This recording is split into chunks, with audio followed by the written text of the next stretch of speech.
Bulletin లో breaking news చూస్తున్నాం. High court ప్రధాన న్యాయమూర్తి జస్టిస్ ఉజ్జల్ బయాన్తో ముఖ్యమంత్రి కేసీఆర్ సమావేశమయ్యారు. బంజారాహిల్స్లోని సీజే నివాసానికి వెళ్లి సీఎం కలిశారు.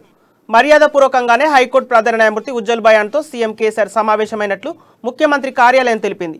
పాలనాపరమైన అంశాలతో సహా ఇతరత్ర అంశాలపై చర్చించజరగనున్నట్లు సమాచారం. సీఎస్ సోమేష్ కుమార్ కూడా సీఎం కేసీఆర్ వెంట వెళ్లారు.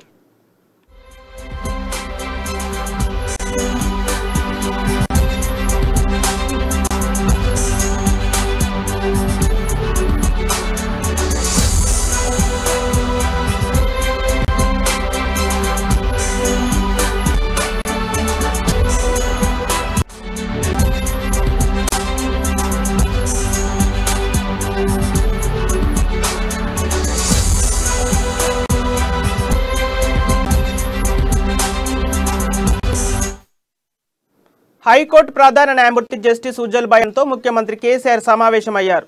బంజారాహిల్స్లోని సీజే నివాసానికి వెళ్లి సీఎం కలిశారు.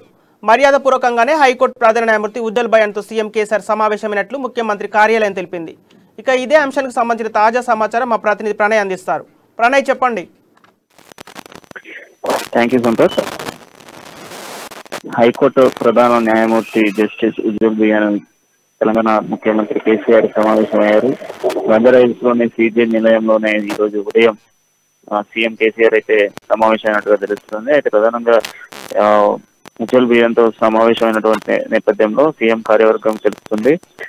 సిఎస్ సంతోష్ కుమార్ కూడా ఈ సమావేశంలో ఉన్నట్టుగా తెలుస్తుంది. అయితే ప్రధానంగా సీఎం సమావేశానికి సంబంధించి సమావేశంలో ప్రధానంగా చర్చించినప్పటికీ కూడా తెలంగాణ రాష్ట్రంలో ఉన్నటువంటి నూతన జిల్లాలు ఏవైతే ఉన్నాయో 23 జిల్లాలకు సంబంధించినటువంటి నూతన కోట్లకు సంబంధించినటువంటి అంశం, దాంతో పాటుగా వచ్చే సంవత్సరం దాదాపు కూడా 2000 కోట్లు న్యాయమూర్తులకు సంబంధించి ప్రత్యేక కోర్టుల నిర్మాణం కోసం 2000 కోట్ల బడ్జెట్ ను కేటాయించబోతున్నట్టుగా తెలుపుతుంది. అదేవిధంగా ఈ కోర్టులకు సంబంధించినటువంటి విషయంలో పాటుగా ఇటు న్యాయమూర్తులకు, అదేవిధంగా ఎవరైతే ప్రభుత్వానికి సంబంధించినటువంటి న్యాయవాదులు ఎవరైతే ఉన్నారో వాళ్ళకి సంబంధించినటువంటి నివాసాలకు సంబంధించి కూడా ప్రత్యేక ఏర్పాట్లు చేయనందుకు తెలంగాణ రాష్ట్ర ప్రభుత్వం పలు కార్యక్రమాలు చేపడుతుంది అంటూ కూడా తెలుస్తుంది. అయితే ప్రధానంగా తెలంగాణ రాష్ట్ర విభజన అనంతరం కూడా జిల్లాల విభజన జరిగింది. ఈ జిల్లాల విభజనకు సంబంధించిన నేపథ్యంలో చాలా మంది న్యాయమూర్తులు కొత్తగా రావడం జరిగింది. అంతేకాకుండా ఈ 23 జిల్లాలకు సంబంధించినటువంటి